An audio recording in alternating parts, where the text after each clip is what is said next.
All right, yeah. Hi, everybody, and thank you for the invitation. Very excited to be here. Normally I have 30 minutes for this speech, so it might be a bit superficial because now I only got 15, right? But you can find more of these slides in the internet. It's a mighty place. It's not Neuland anymore. I can recommend it. Yeah. Alrighty. Yeah, so I mean, I had to choose, right? So normally I have like 20, 30 slides. So which slides to take out? So this slide I could not take out. I'm very sorry. So this is who I am. I did an awful lot of enterprise architecture, awful lot of digitalization and data analytics and stuff. Stand in this line. Oh, I can't move. This is difficult. I like to move. And so normally I do ask the question, so this is my book, which I wrote in 22, Fundamentals of Enterprise Architecture Management. So please raise your hand, everybody who did not buy the book yet, who did not buy. Yeah, so that's okay-ish because you're not enterprise architect, you're data people, so but you still get a chance. All right. So data strategy, AI strategy. I'm not going to ask you who was engaged in this in the last years. I will not gonna, or maybe let's have some fun. Who thinks that you have a good data and AI strategy in your enterprise? Okay, who thinks there's significant room for improvement there? Yeah, so kind of clear. And also, if you go to conferences, you see that a lot of enterprises still don't really have a clue how to do that data and AI strategy. Still, management loves it. Management really wants to have this strategy, right? Well, whatever it means, but they need it. They need an AI strategy, whatever it means. And so people are lost in a lot of bubbles. There's data governance, AI governance, business model, and then we also have the honest to God stuff here, like AI platforms, access management. So it's all very, very, very messy, right? A lot of stuff. And then what are people doing? So either they hire a very expensive consultancy. You can pay a couple of $1,000 to McKinsey every day or something if you want. Or well, what people rather do, a lot of people do, they go to LinkedIn. They go to LinkedIn, they go to social media, and then they say, okay, what is McKinsey writing? What is Gartner writing? What is even Google writing? And there you see this stuff, and it's not wrong. It might even be helpful in some parts, but it will not tell you how to really do a data and AI strategy, right? So you still will be lost. So this is the big hypothesis of my speech. Enterprise architecture management to the rescue. I'm not claiming that enterprise architecture management covers 100% of a data and AI strategy, but I do claim that we cover like, let's say, 70 to 80% of this, and this we do very well. So what is enterprise architecture management? It manages and continuously optimizes the architecture of the enterprise-wide digital ecosystem. Sounds very abstract, but it is a real thing. Believe me, I've done it for 15 years. So what is management? Good old definition: envision, specify, implement, and evaluate. And this you do over and over again. Because normally, especially if you're in a large enterprise, like Lufthansa with 110K people, you will not build this whole thing on a greenfield, but you will have to work with a lot of existing stuff. And you can only work on this iteratively. And I think this is also where a lot of AI and data strategies fall short, because somehow management believes, okay, let's start from scratch. Let's ignore whatever access management, data management, whatever. But all this stuff that we have, we need to take into account, right? Okay, so I said this here looks pretty superficial.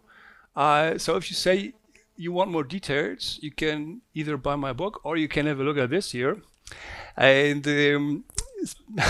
because here we see that to address this big challenge, we have a lot of capabilities that are established, right? So these capabilities have been grown in the last 15 years, and by now I'd say they're mature. So we really know how to play this game.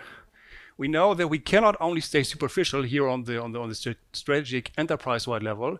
We have to talk, God forbid, to the people on the solution level. how does it work with certain GenAI solutions? How does a certain data product, data platform, whatever work?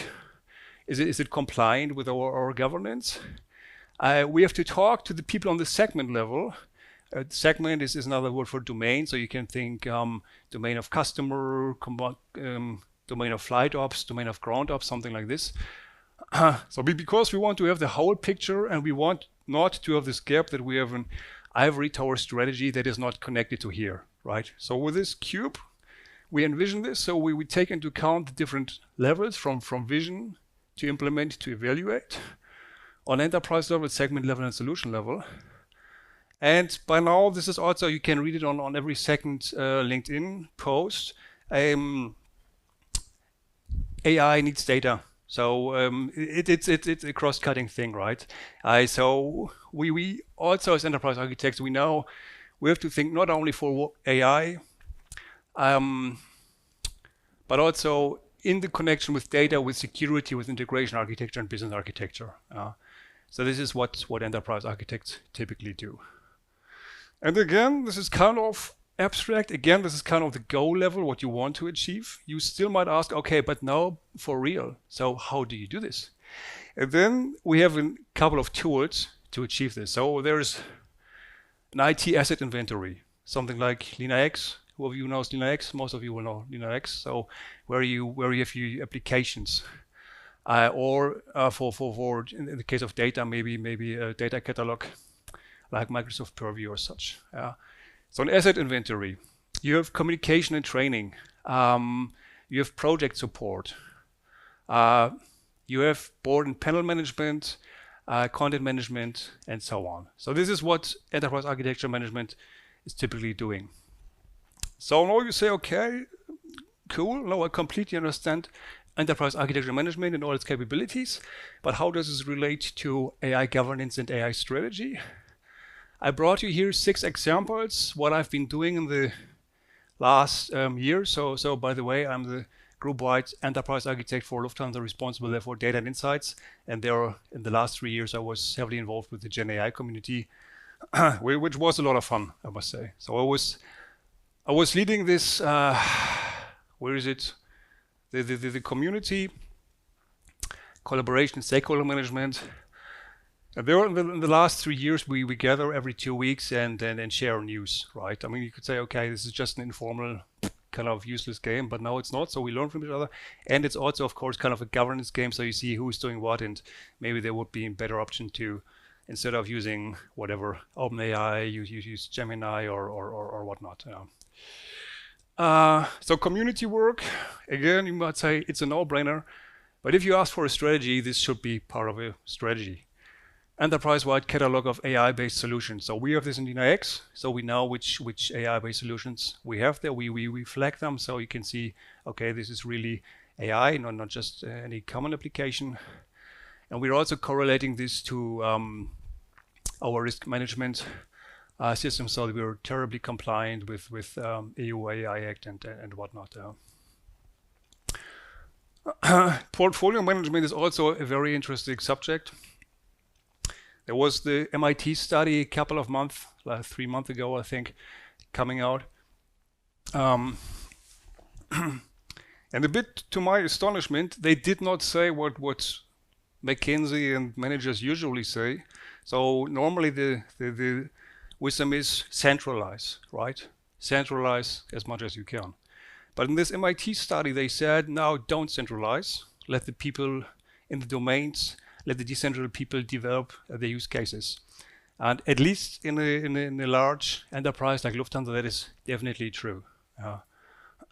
So I always lecture at the University of Hanover, and there I used to ask the students, so I'm the great and mighty enterprise architect, right? So I'm like the orchestrator for this whole big company. And so now we have GenAI. 2 years ago, GenAI pops up. Does everybody in this big company come to me and says, here, dear Jörg, what should I do? Should I do my GenAI solution with Gemini or whatnot? The opposite was the case, because I mean, all these hundreds of business units, they see it's a strategic capability for them. and they run.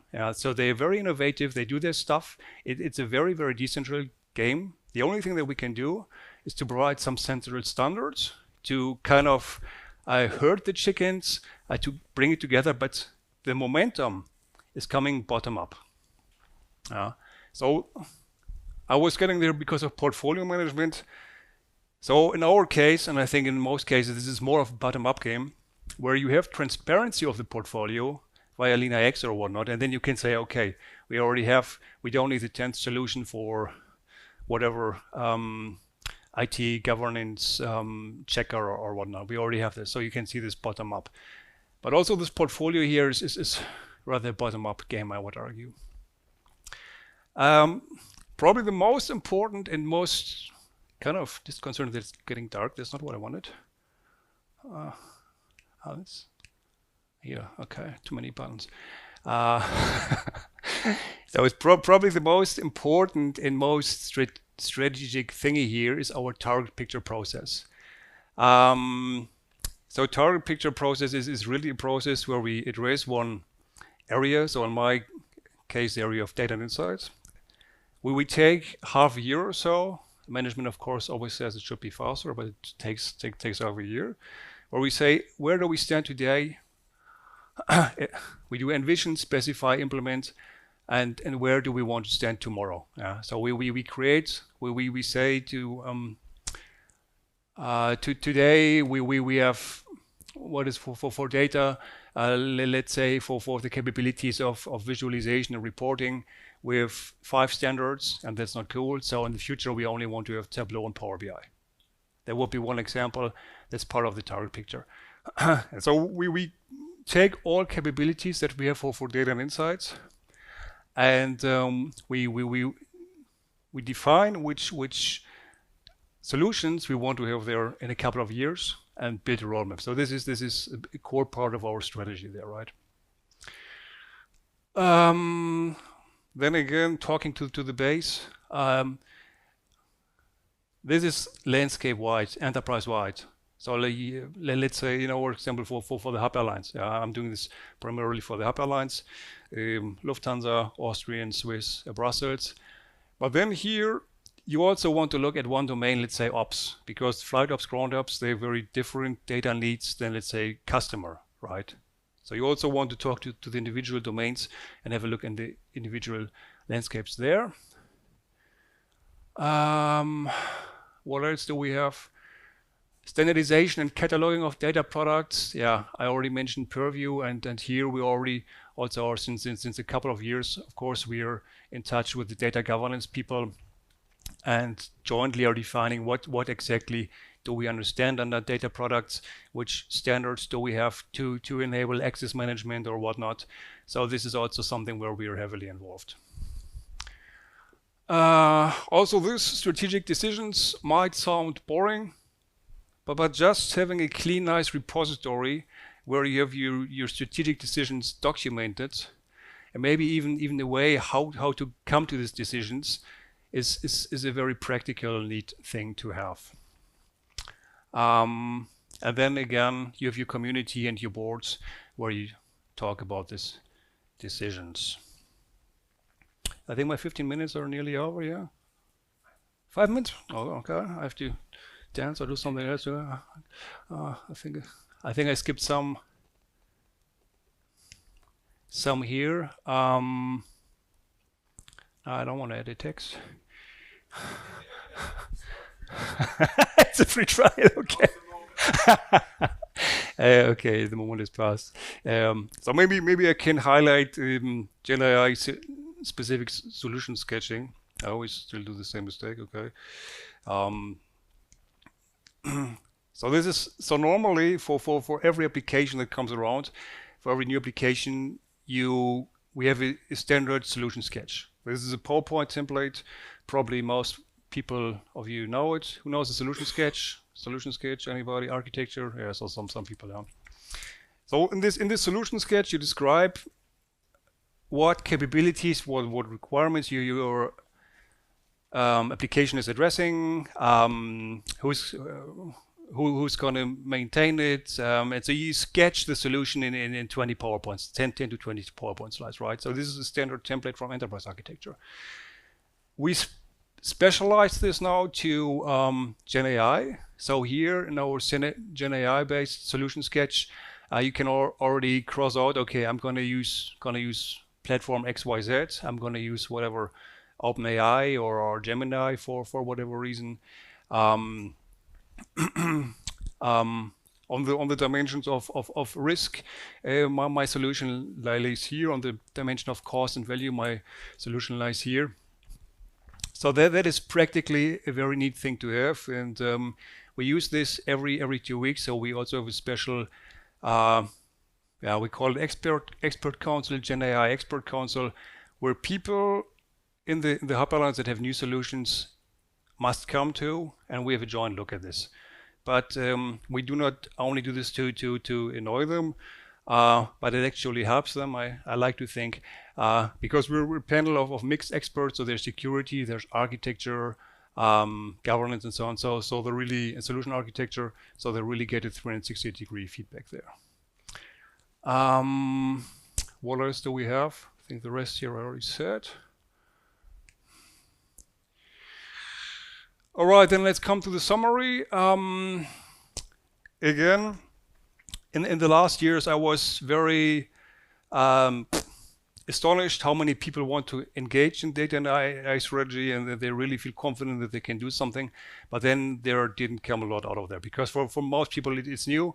We don't all work at McKinsey or something. So for most people, they just couldn't do it. I mean, simply speaking. And so summary is enterprise architecture management might sound dull, but if you call it strategy instead, maybe your management will like it more, because it is an essential part of strategy. It not only defines the strategy on a target picture level, but it also makes sure that you don't have this strategy execution gap, but you have this constant loop, because we have our constant meetings, we have our constant community work, we know how this is played. So EM is an essential part of any data and AI strategy. And so if you engage in this game, please remember your enterprise architects, talk to them. If you bought my book and you still want to know more, you can go to medium.com. I've wrote an article about this here as well. And with this, I conclude. Thank you for your attention.